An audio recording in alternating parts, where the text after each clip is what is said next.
Number 7, it says you want to know what should be served at our school lunches. How should you ask the question to ensure the answers you receive are unbiased? Let's go ahead and take time. So for this one, you want to make sure that you create a random sample. And how you do that is you don't limit your questions or your surveys to one set of students. Okay, so maybe you want to ask every other student, or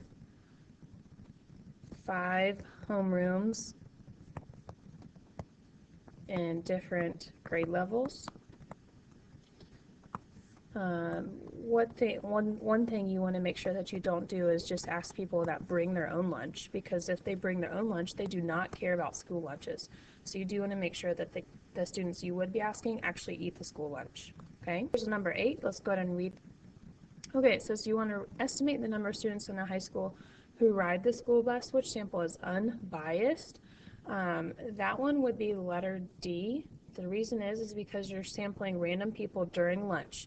During lunch means there's probably different grade levels in there. At high school, it's a little bit different than middle school. Middle school, I know you eat all with 7th grade or all with 8th grade. But 4 students in the hallway would not be enough. Students in the marching band, they have the same schedule after school, so they probably don't ride the bus, or they catch a ride home with someone else.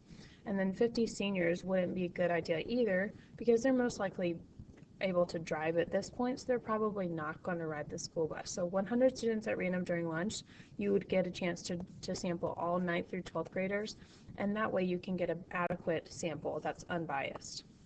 Here's number 9. It says you want to estimate the number of 8th grade students in your school who consider it relaxing to listen to music.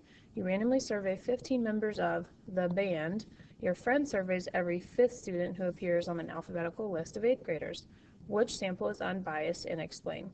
Let's go ahead and take time now. One that's unbiased would be your friend survey.